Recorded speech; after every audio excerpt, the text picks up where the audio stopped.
School में grade के आधार पर जीव बांटे गए। नंबर 1 मॉनिटर ने एसएसएस ग्रेड की दिव्य नागिन चुनी, जबकि आखिरी रैंक वाले मुझे सिर्फ एक एफ ग्रेड काला भालू मिला। जल्द ही भीषण ठंड का प्रलय आया। भालू की क्षमता के कारण मैं बच गया, पर मॉनिटर की नागिन विकसित होने से पहले ही मर गई। जलन में मॉनिटर और साथियों ने मेरे भालू को मारकर उसका हॉटपॉट बना लिया। घायल होकर मैं बर्फीली आंधी में गिर पदर ढा और बदले की भावना के साथ मर गया।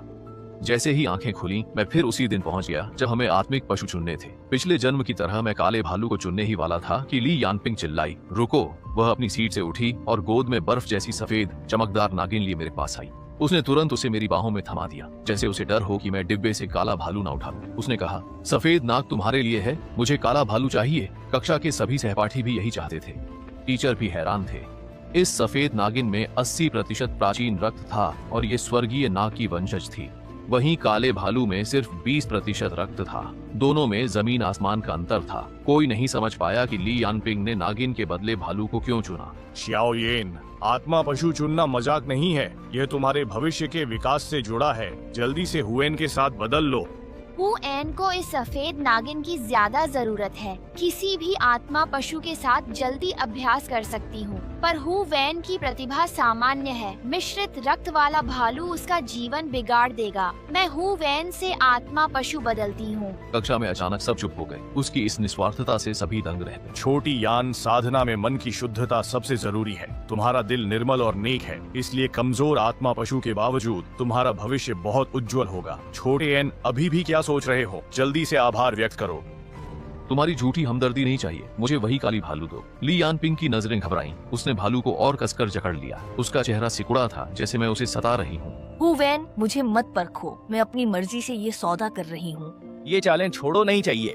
तभी अचानक मेरी कलाई में तेज दर्द हुआ, जैसे किसी ने काट लिया हो। नीचे देखा तो छोटे सफेद सांप के 2 दांत धंसे थे और घाव से खून की बूंदें निकल रही थीं। उसने अपनी 2 मुंही जीभ से कलाई को छाटा, जिससे झंझनाहट सी होने लगी। इतनी ही देर में उसने मुझसे जीवन मरण का एक रक्त संबंध अनुबंध कर लिया। चारों ओर फुसफुसाहट होने लगी। सबको लगा हुएन मजबूत है, इसीलिए उसने सफेद सांप नहीं लिया, पर वह दिखावा कर रही थी। एक तरफ सांप लौटाने को कहा और दूसरी तरफ चुपके से अनुबंध कर लिया, ताकि ली यानपिंग मुकर न जाए। बेकार इंसान दिखावा ही करता है। अब सांप मेरा है। अनुबंध के बाद वह सो गई। उनकी बातें सुन मेरा चेहरा गंभीर हो गया। मैं यह सफेद सांप नहीं चाहती थी, पर उसने जबरदस्ती की। यह सांप जल्द ही बोझ बन जाएगा। ली यानपिंग को देख मुझे लगा कि वह सांप नहीं, बल्कि काले भालू के लिए लड़ रही है। शायद उसने भी पुनर्जन्म लिया है। पिछली बार उसने सांप चुना था और मुझे मजबूरी में भालू मिला। तब मुझे नहीं पता था कि जल्द ही भीषण ठंड का प्रलय आने वाला है। दुनिया का तापमान गिरकर -50 डिग्री हो गया और पृथ्वी एक बर्फीला नर्क बन गई। लंबी उम्र वाली सफेद सांप भीषण ठंड में जमकर मर गई, पर मेरी अच्छी देखभाल से काला भालू जल्दी ही वयस्क हो गया। जब प्रतिभा साझा करने की शक्ति खुली तो मुझे प्रलय की ठंड से कोई डर नहीं था। बाद में जब मैं स्कूल टीम के साथ सामान ढूंढने गई तो ली यानपिंग ने कई बार भालू को बहकाने की कोशिश की, ताकि वह उसका साथी बन जाए। बार बार ठुकराए जाने पर उसने गुस्से में सबको उकसाया कि अगर भालू का मांस खा लिया जाए तो ठंड से बचा जा सकता है। जब हम बाहर निकले तो ली यानपिंग ने साथियों के साथ मिलकर मुझे और काले भालू को मार डाला और हम उनका भोजन बन गए। ली यानपिंग की गोद में ब्लैक स्नो को देख मेरी आंखें बर्फ जैसी ठंडी हो गईं। पिछले जन्म में वह भालू मेरा सबसे भरोसेमंद साथी था। इस बार ली यानपिंग ने मेरी ठंड सहने की शक्ति छीन ली है, लेकिन इस धोखे का बदला अब खून से ही चुकाना होगा। मैं उसे एकटक देख रही थी, तभी उसने भी अपनी आंखें घुमाकर मेरी ओर देखा। जब हमारी नजरें मिली तो उस छोटे काले भालू ने मेरी ओर ठीक 2 बार पलकें झपकाईं। मेरे दिल में अचानक खुशी की लहर दौड़ गई। यह हमारे पिछले जन्म का एक गुप्त इशारा था कि मुझे चिंता करने की कोई जरूरत नहीं है। यह सोचकर मैंने ली यानपिंग की ओर एक दया भरी नजर डाली। इस काली भालूनी को मैं अच्छी तरह जानती हूँ। वह दिखती भोली है, पर दिल से बेहद शातिर और धूर्त है। मैं काले भालू की आंखों में देख ही रही थी कि अचानक एक ठंडी छोटी जुबान ने मुझे छुआ। नीचे देखा तो मेरी बेकार सी सफेद सांप थी, जो खूबसूरत तो है पर किसी काम की नहीं। अब जागने पर मैं बेकार नहीं हूँ और पुरुष उस काले बदसूरत राक्षस को अब नहीं देख सकेंगे। मैंने उसके छोटे से सिर को हल्के से छुआ। तुम बोल रहे हो? नन्हा सफेद सांप गर्व से मेरी हथेली में कुंडली मारकर बैठ गया। मेरा नाम लिंग जू है। यदि आप मुझे महाराज कहकर संबोधित करना चाहें तो वह भी ठीक है। छोटा नितम, तुम्हें इतनी बचकानी और नादान बातें किसने सिखाई? अधिकांश अनुबंधित पशु मनुष्यों की पहल पर ही बनते हैं। ये स्वभाव से घमंडी होते हैं, केवल बचपन में थोड़े नरम होते हैं। बहुत कम मौकों पर ही वे खुद अनुबंध की पहल करते हैं। क्लास में नियमों को सुनकर सभी सहपाठी जादुई चक्र बनाकर अपने अनुबंधित पशु के साथ अनुबंध की कोशिश करने लगे, पर मैं उनमें नहीं था। अगर अपनी आंखों से न देखता तो यकीन न होता कि एक महान प्राचीन दिव्य सर्प तियाओ मंगहोई ने मुझे जबरदस्ती अनुबंधित कर लिया। लिंग शुए, तुम खुद मुझसे अनुबंध क्यों करना चाहती हो? वो औरत, वह बहुत बदबूदार है। बदबूदार? ली यानपिंग तो स्कूल की सबसे सुंदर लड़की है। स्कूल के कई लड़के उसके पीछे हैं और सब उसे खुशबूदार कहते हैं। वो सब तो अंधे हैं, उसकी आत्मा ही गंदी है। तुम्हें कैसा लगा? मेरी गोद में बैठी सफेद सांप मेरी आस्तीन में घुस गई। उसकी आवाज में झिझक थी। तुम ठीक हो? साफ और शांत। बस यूं ही मैं उंगलियों से उसकी चमड़ी सहलाने लगी। उसका स्पर्श अद्भुत था, ठंडा और मुलायम, रेशम जैसा। कभी मैं उसके सिर को छूती, कभी शरीर को। फिर मैंने उसकी छोटी सी पूंछ दबा ली। सब कहते हैं कि सांप की 7 इंच वाली जगह नहीं छूनी चाहिए, पर वह अभी छोटा है, शायद कुछ नहीं होगा। जैसे ही मैंने पूंछ पकड़ी, लिंग शुए का शरीर बिजली सा अकड़ गया और सफेद चमड़ी के बीच की त्वचा गुलाबी हो गई। हल्की परत रुको, तुम बिल्कुल बदमाश हो। तुमने मेरी इज्जत पर हाथ डाला। वो चिढ़ गया था। मैंने पलकें झपकाते हुए हाथ खींच लिया। बच्चे, ऐसी फालतू बातें मत सोचो। यह देखकर लिन शुए गुस्से से पूरी तरह भर गया। सांप की आंखों पर भी पानी की एक परत सी छा गई और उसने सिसकते हुए अपना सिर घुमाकर मुझसे पूरी तरह मुंह मोड़ लिया।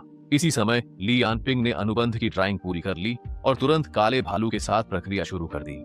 इसके बाद अनुबंध का घेरा काले भालू को ढककर तेजी से घूमने लगा, लेकिन उस घेरे के अंदर भालू ने चुपके से लकीरें बदल दी, जिससे यह सामान्य अनुबंध से मास्टर सेवक अनुबंध में बदल गया, जहां भालू मालिक और ली यानपिंग सेवक बन गई। अनुबंध पूरा होते ही काले भालू ने गर्व से मेरी ओर देखा। मैंने चुपके से अपना हाथ मेज के नीचे छुपाकर उसे अंगूठा दिखाया। इसीलिए कहते हैं, किसी को भी नाराज कर लो, लेकिन ईमानदार आदमी को नाराज मत करो, बुरे आदमी हो। वही नाराज आवाज फिर गूंजी। बिना देखे मैं समझ गया कि ये मेरा घमंडी, शर्मीला और चिड़चिड़ा छोटा शैतान है। मैं बुरा कैसे? मैं लापरवाही से उसके ठंडे तराजू पर हल्के से थपथपा रहा था। तुम तो अपनी पूंछ से दूसरी औरतों को इशारे कर रहे थे, वो भी एक काली बदसूरत औरत से।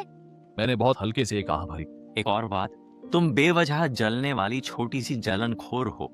जैसे ही छात्रों ने अनुबंध पूरा किया, क्लास टीचर ने सबको अभ्यास सामग्री दी। मैंने एक स्नैक रख बाकी लिन शुए को दे दिए। उसने 19 स्नैक्स एक एक करके बहुत जल्दी खा ली। मेरे कक्षा से बाहर निकलने से पहले ही सारे स्नैक्स पूरी तरह खत्म हो गए थे। सभी सहपाठी मुझे देखने लगे। हुवेन पागल है क्या? हफ्ते भर की सामग्री और स्नैक्स सांप को खिला दिए। क्या उसने क्लास नहीं सुनी कि आध्यात्मिक पशु धीरे बढ़ते हैं? इतने अच्छे सांप से अनुबंध करना तो बिल्कुल बेकार गया।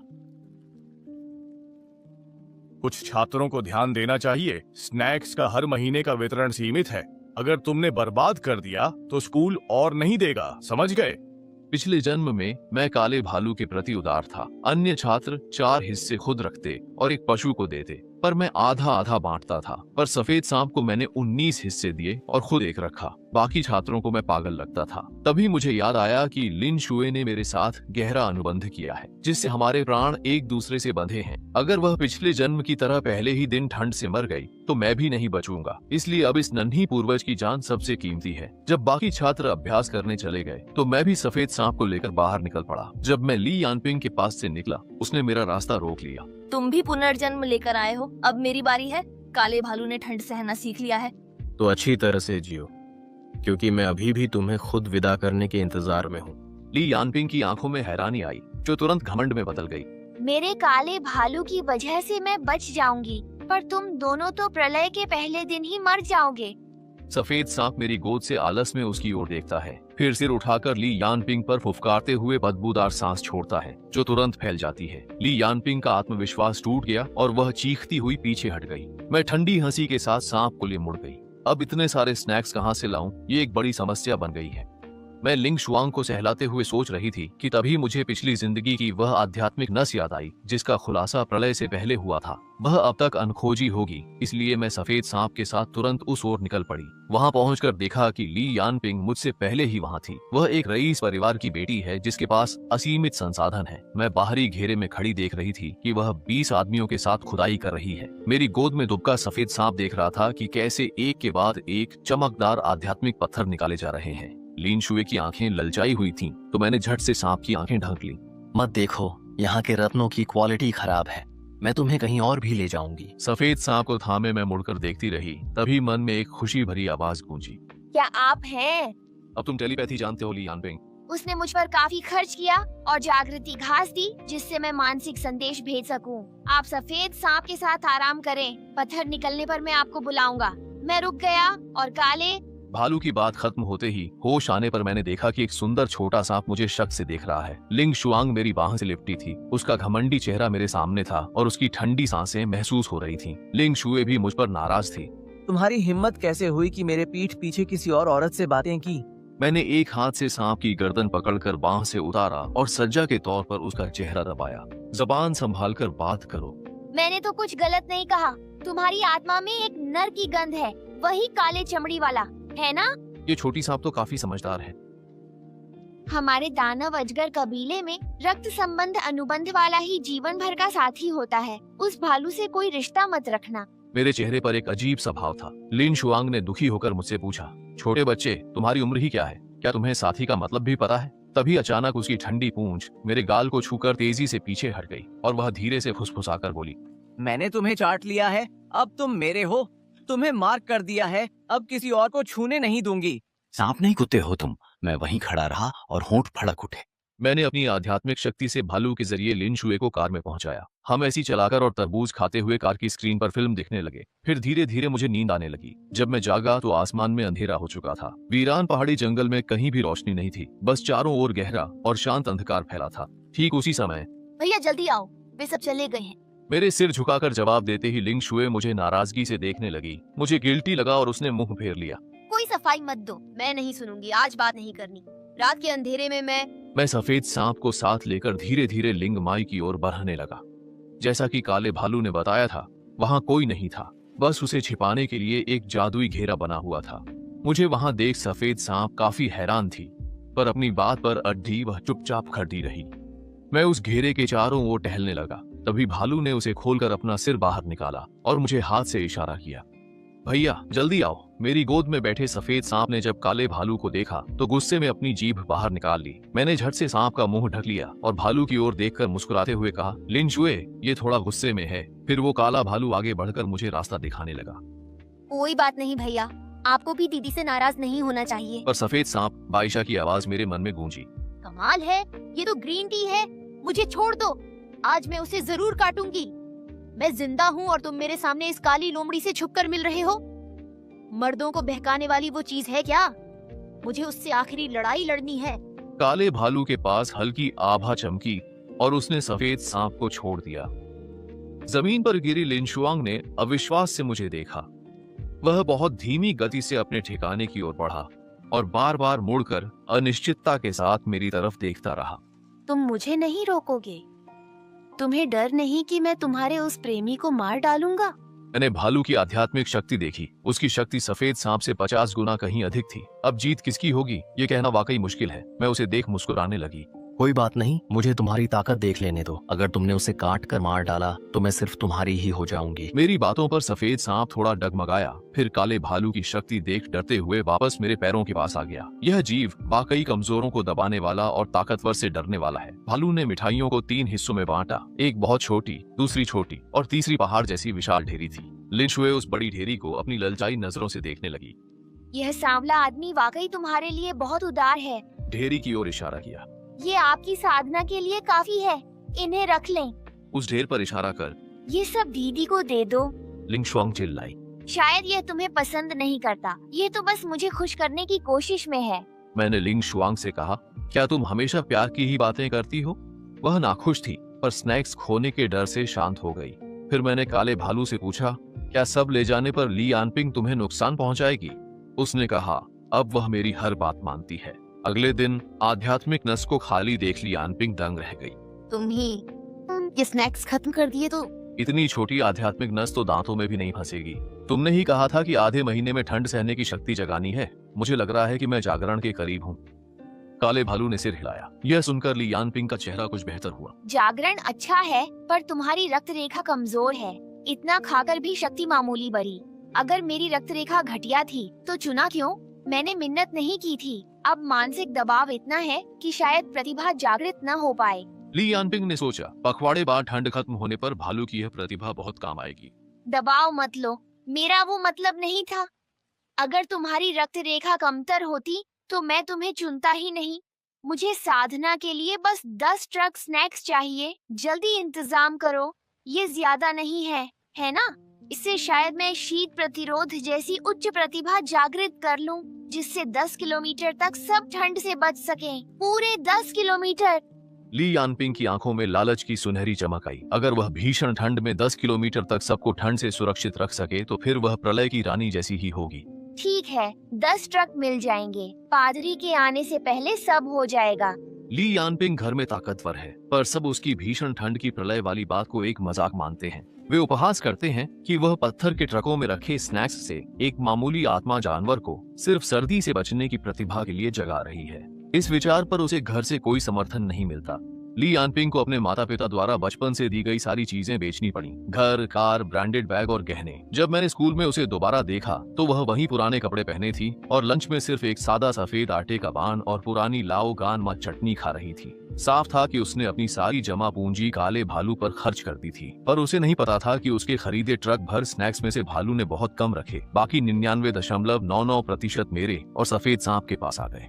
मैंने अपनी साधना और आध्यात्मिक शक्ति के अभ्यास के लिए थोड़े स्नैक्स रखकर बाकी सब सफेद सांप को दे दिए। सफेद सांप ने लिंगशी को तेजी से निगल लिया और वह गहरी नींद में सो गया। उसके पास रखे स्नैक्स एक खिंचाव से तुरंत पाउडर में बदल जाते थे। सांप की साधना से मिली आध्यात्मिक शक्ति ने मुझे पिछली जिंदगी से कई गुना ज्यादा ताकतवर बना दिया है। वहीं ली यानपिंग के पास अब क्लास के बाकी छात्रों से भी कम शक्ति बची है। काले भालू ने एक भी स्नैक खुद पर खर्च नहीं किया और वह उसे धमकाता है कि अगर उसकी प्रतिभा जागृत नहीं हुई तो वह उसे पहले ही चेतावनी दे रहा है। सब कहते हैं कि ली यानपिंग अब बेकार हो गई है। स्कूल के पहले दिन सबसे कमजोर भालू चुनने के बाद से उसकी मानसिक स्थिति ठीक नहीं थी। इन अफवाहों और कानाफूसी के बीच ली यानपिंग बस वो बोली, देख लेना, बाद में सब जान जाएंगे कि मैं ही सही थी। एक रात अचानक तापमान तेजी से गिर गया और दुनिया भर में बर्फ गिरने लगी। जून में बर्फ गिरना सबको बहुत अजीब लगा, लेकिन अगले दिन दोपहर तक जब वैश्विक तापमान -20 डिग्री पहुंच गया तो लोग धीरे धीरे चिंतित होने लगे कि कहीं कोई बड़ी आपदा तो नहीं आने वाली। बर्फ लगातार तेज होती जा रही थी, रुक नहीं रही थी। लोग बर्फीले संकट से डरे। अनहोनी के डर से स्कूल ने छात्रों को वापस बुला लिया। हॉस्टल में ली यानपिंग ठंड से कांपते हुए रजाई में लिपटी थी। साधना न करने से उसकी शक्ति कम हो गई थी और वह आम लोगों जैसी ही थी। उसकी नाक ठंड से लाल थी और वह बार बार टिश्यू से उसे पोंछ रही थी। काले भालू, तुम्हारी प्रतिभा जागृत हुई या नहीं? 10 दिन बीत चुके थे। काला भालू काफी बड़ा होकर किशोरावस्था में था और ली यानपिंग के मन में अब संदेह होने लगा। चिंता मत करो, जल्दी होगा। पिछली जिंदगी में हुवेन गरीब था और खंडहरों की खोज के बाद भी उसके पास भालू के लिए स्नैक्स नहीं थे। इस जन्म में मैंने इतने सारे संसाधन दिए, फिर भी तुम्हारी प्रतिभा जागृत क्यों नहीं हो रही? क्या तुम कुछ छुपा रहे हो? मैं ये मेहनत किसके लिए कर रही हूँ? तुम मुझ पर शक कर रहे हो? मैं तो अपनी शक्ति तुम्हारे साथ साझा करना चाहती थी, पर अब लगता है ये स्नैक्स तुम्हें वापस कर दूं। मेरी फर मोटी है, मैं ठंड में नहीं मरूंगी। मेरी गलती थी, मैंने गुस्से में कह दिया। ये आध्यात्मिक पत्थर तुम ही रखो, तुम्हारी प्रतिभा का जागृत होना सबसे जरूरी है। काला भालू हुंकारा। जाओ, नीचे से चीजें उठाओ। नाश्ता चबाते समय काले भालू ने ली यानपिंग के शरीर में थोड़ी सी गर्माहट भेजी। उसे डर था कि असली प्रलय आने से पहले ही कहीं वह ठंड से न मर जाए। इस गर्माहट को महसूस कर ली यानपिंग का शक अब पूरी तरह दूर हो गया। अनुबंध के अनुसार साधना के दौरान दोनों एक दूसरे को अपनी शक्ति का 10वां हिस्सा लौटाते हैं। भालू से मिली बेहद कम शक्ति से यह साफ था कि उसने खुद भी बहुत कम आध्यात्मिक ऊर्जा ग्रहण की है।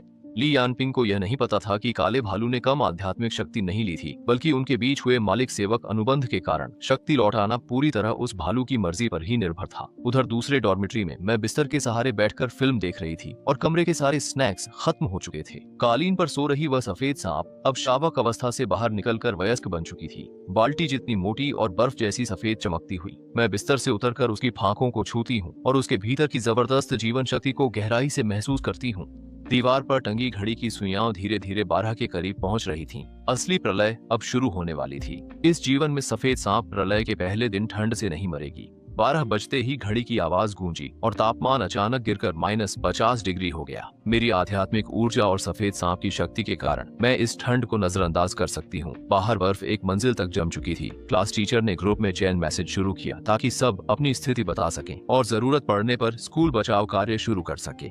स्कूल में स्टाफ की कमी के कारण मैं स्वयं सेवक बन गई और अलग अलग हॉस्टल में जाकर सामान बांटने लगी। जब मैं ली यानपिंग के कमरे के बिल्कुल पास पहुंची तो मैं वहां से सीधे नीचे कूद गई। बाद में जब कई छात्राओं ने ग्रुप में सामान मिलने की पुष्टि कर दी, तब ली यानपिंग ने मुझसे पूछा, मेरा सामान कहाँ है? मैंने ग्रुप में तस्वीरें बतौर सबूत भेजी कि ली यानपिंग ने सुपरमार्केट से सामान स्कूल में जमा किया है। स्कूल ने कहा कि भारी बर्फबारी से सामान की बहुत कमी है। क्या ये सामान उन लोगों के लिए नहीं होना चाहिए जिन्हें इसकी सबसे ज्यादा जरूरत है? सभी छात्र ग्रुप में मैसेज करने लगे। क्या मॉनिटर को पता था जो उसने इतना सामान लिया? क्या वह ऐसा कर सकती है? आखिर यह भलाई के लिए था। सोचिए, वो सामान के लिए लड़ रही है और लोग उसे नैतिकता पर परखने लगे। मुझे फंसाकर खुद क्यों छुप रही हो? ठंड खत्म होने का पता था ना? अपना जमा सामान सबको बांटती क्यों नहीं? मैंने नूडल्स के 2 खाली डिब्बे बाहर फेंक दिए। मुझे नहीं पता तुम किस भीषण ठंड की बात कर रही हो। सबको पता है कि मेरे घर की हालत खराब है। मॉल में सेल देखकर मैंने बहुत सारे इंस्टेंट नूडल्स खरीदे और सहपाठियों में बांट दिए। सबको मिले 10-10 पैकेट हुएन ने अपने पास से दिए हैं। सहपाठियों के तानों पर ली यानपिंग जवाब नहीं दे पाई और ग्रुप में सब चुप हो गए, लेकिन मुझे प्राइवेट मैसेज करने लगे। खिला दो, भले ही अच्छी छवि बना ली, पर तुम्हारा वो बेकार सफेद सांप अब तक ठंड से मर चुका होगा। ये सोता हुआ सफेद सांप बिल्कुल एक पौधे जैसा लग रहा है। बंद आंखों के बावजूद इससे निकलती प्रबल आध्यात्मिक ऊर्जा साफ बताती है कि यह जीवित है। असंभव, ये वीडियो रिकॉर्डेड है। वो कमजोर सांप इतनी ठंड में अब तक मर चुका होगा। जम्हाई लेते हुए मैंने यानपिंग का मैसेज अनसुना कर दिया। सुरक्षा के बावजूद इस ठंड में मुझे कंपकंपी हो रही थी। जैसे ही मैंने कंबल के लिए अलमारी खोली, एक जानी पहचानी गर्माहट मुझ में समा गई। यह काले भालू की शक्ति थी। आश्यों, बिना अनुबंध के भी तुम अपनी तकनीक मुझसे साझा कर रहे हो। अब मैं ठंड सह सकता हूँ। तभी मुझे याद आया कि काले भालू की क्षमता केवल ठंड नहीं बल्कि शक्ति के साथ ठंड सहने की थी। पिछली जिंदगी में मेरी सीमित ताकत और स्नैक्स की कमी से वह पूरी तरह जागृत नहीं हो पाया था। तब उसने मुझे बचाने को जबरन आधी अधूरी क्षमता ही जागृत की थी। ली यानपिंग अब कैसा है? भालू ने विजुअल शेयरिंग शुरू की। उसे भरोसा था कि अब वह सर्दी से नहीं डरेगा, इसलिए ली यानपिंग ने अतिरिक्त रजाई नहीं ली थी। इस वक्त वह खुद को पतली रजाई में लपेटे हुए थी और उसका चेहरा ठंड से नीला था। क्या तुम्हारा संकल्प पूरा नहीं हुआ? कहते हुए काला भालू बिस्तर पर कूदा और उसे अपने नीचे दबा लिया। फर्श से टकराते ही हड्डियां टूटने की आवाज हुई और ली यानपिंग दर्द से दांत पीसने लगी। सुनो, मेरे पास एक अच्छी खबर है। मैंने जागृति में सफलता पाली है। ली यानपिंग की आंखें चमक उठीं। वह भालू द्वारा बिस्तर से गिराए जाने की बात भूल गई। जल्दी करो, मुझे ठंड लग रही है। मैंने तुम्हें जगाने के लिए अपनी सारी जमा पूंजी और टॉफियां खर्च की हैं। मैं तुम्हारी मालिक हूँ। हमारे अनुबंध के मुताबिक तुम्हारी शक्ति पर मेरा पूरा हक है। ली यानपिंग ने अनुबंध के जरिए भालू की शक्ति लेनी चाहिए, पर उसे एहसास हुआ कि वह इसे सक्रिय नहीं कर पा रही है। अपनी आंखें खोलकर तो देखो, आखिर हमने क्या अनुबंध किया है। अनुबंध को ध्यान से जांचते हुए ली यानपिंग ने वहाँ 2 जादुई संरचनाएं और उनमें किए गए बदलावों को देखा। देख लिया, यह मालिक सेवक अनुबंध है। तुम मेरी क्षमताएं साझा नहीं कर सकते। ली यानपिंग बेसुध रह गई। तुमने भी हस्तक्षेप किया था। सिर्फ मैं ही नहीं, हुएन भाई भी पुनर्जन्म ले चुका है। पिछले जन्म में तुमने हमें मारकर खाया था। अब हमारा बदला लेने का समय है। भले ही तुम्हारा पुनर्जन्म हुआ हो, हुएन का अनुबंध उसी बेकार सफेद सांप से है। सांप के मरते ही अनुबंध के कारण हुएन भी मर जाएगा। ली यानपिंग की आंखों में डर था, पर भालू बिना और बात किए चला गया। भीषण ठंड के कारण अब तापमान का विवरण नहीं दिया जाता। पिछली बार की तरह बिजली, पानी और इंटरनेट पूरी तरह ठप हो गए। इस रात के बाद कई लोग फिर कभी नहीं जागे। 5 दिन और बीत गए। स्कूल का अनुशासन बिगड़ गया था। छात्रों का सामान खत्म होने पर वे दूसरों का खाना छीनने लगे। बाहर कुछ ताकतवर छात्र मुझ पर नजर गड़ाए थे। भालू की ठंड से बचाने वाली और सांप की प्रचुर आत्मा शक्ति के कारण अब शिक्षक भी मेरे मुकाबले नहीं थे, इसलिए मुझे कोई डर नहीं था। बाहर दरवाजा पीटने की आवाज के बीच मैंने अपनी हथेली में शक्ति जुटाई ही थी कि अचानक एक ऊर्जा की लहर महसूस हुई। अचानक मेरे कमरे से एक ऊर्जा लहर फैल गई और बाहर अफरा तफरी मच गई। कंबल पर कुंडली मारे सफेद सांप की दिव्य चेतना से आवाज गूंजी, दफा हो जाओ। उसकी ठंडी आवाज सुनकर लोग घबराकर भाग गए। मैंने उसे सहलाते हुए पूछा, लिन शुए, क्या तुम जागने वाली हो?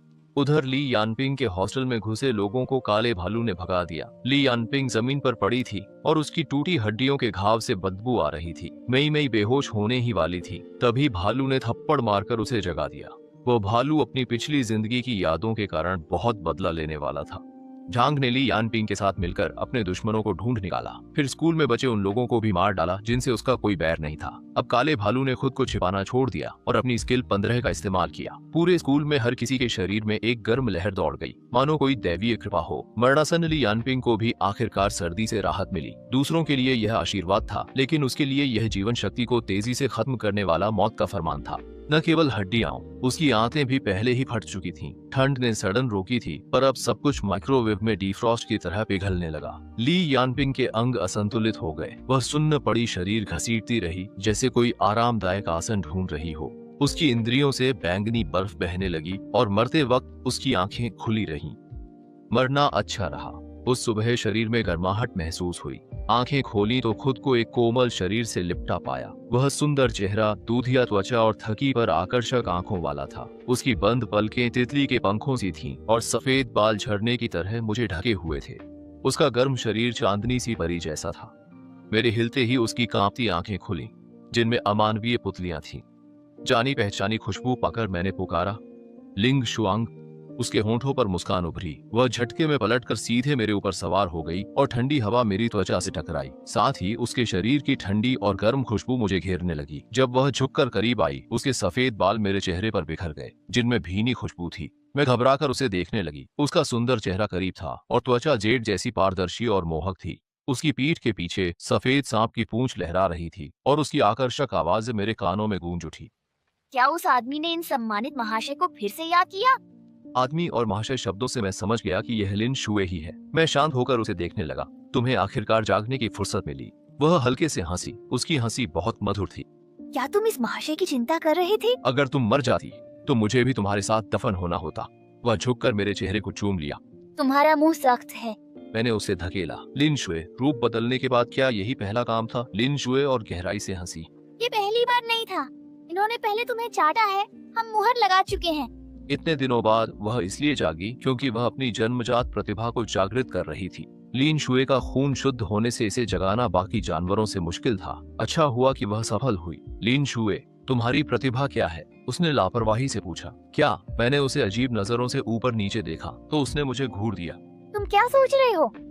बात करते करते पता नहीं कब बाहर की बर्फ रुक गई थी। भारी बादल एक एक करके छंटने लगे और आसमान में बहुत दिनों बाद सूरज निकला, जिसकी गर्माहट धरती पर फैल गई। मैंने स्कूल के अंदर से खुशी की आवाजें सुनी। देखो, सूरज निकल आया।